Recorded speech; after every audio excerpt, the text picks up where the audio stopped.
Shalom saudara-saudari yang terkasih dalam Yesus Kristus.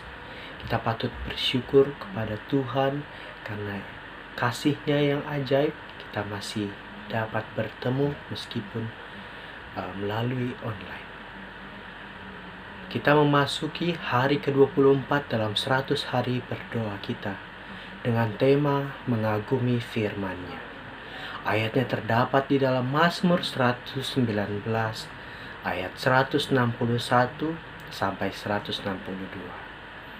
Pembesar-pembesar mengejar aku tanpa alasan, tetapi hanya terhadap firman-Mu hatiku gemetar. Aku gembira atas janji-Mu seperti orang yang mendapat banyak jarahan.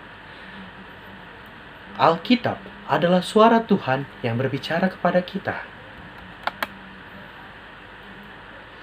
Sama pastinya seperti jika kita mendengar suara Tuhan secara langsung kepada telinga kita.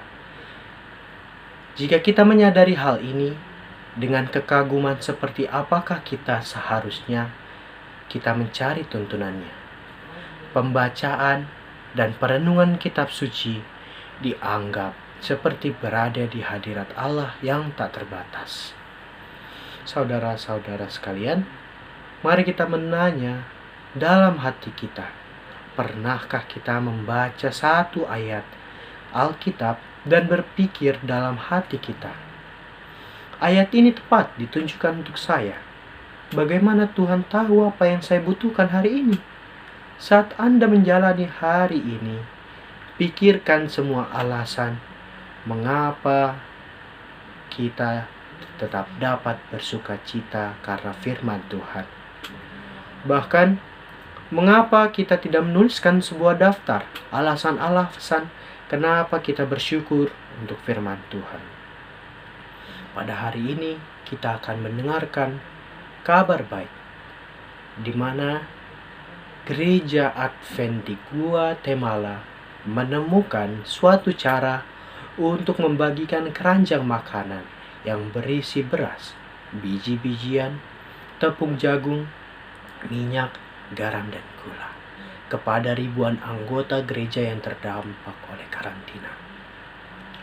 Hal ini merupakan bukti dari anggota-anggota gereja kita yang berupaya untuk meringankan beban satu sama lain.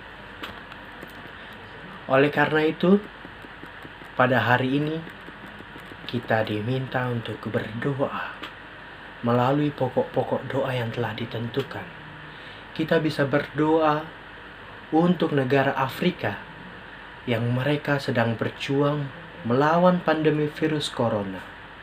Dan juga tidak lupa kita mendoakan anggota-anggota gereja kita yang bergumul karena kurangnya layanan kesehatan yang memadai.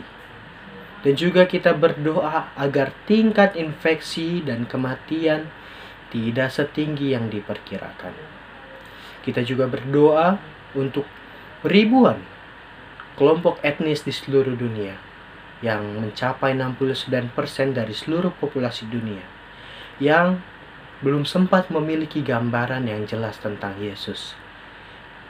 Dan juga kita berdoa untuk suatu roh pertobatan dan kerendahan hati untuk diberikan kepada kita semua yang belum setia kepada Tuhan secara pribadi dalam kehidupan kita.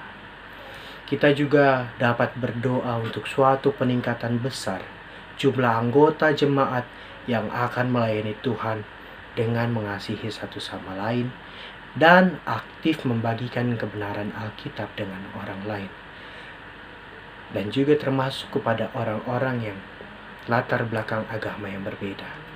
Kita juga bisa mendoakan para petani yang bergumul untuk menanam dan memanen tanpa dukungan jumlah pekerja seperti biasanya karena pandemi COVID-19. Oleh karena itu, saudara-saudara, mari kita berdoa untuk firman Tuhan dan juga pokok-pokok doa dan kesaksian yang diminta pada hari ini. Kita berdoa. Ya Tuhan Allah Bapa yang bertata dalam kerajaan surga, kami mengucap syukur ya Tuhan, karena Engkau adalah Allah yang sungguh baik. Engkau Allah yang mempunyai bumi serta isinya.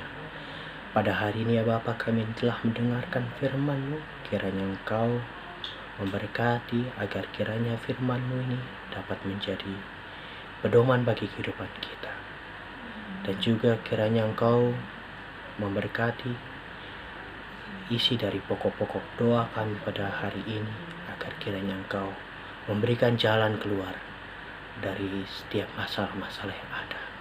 Inilah doa dan permohonan kami ya Bapa. Kami berdoa hanya di dalam nama Tuhan Yesus berdalam ucap syukur. Amin. Demikianlah acara 100 hari berdoa kita. Tuhan Yesus memberkati.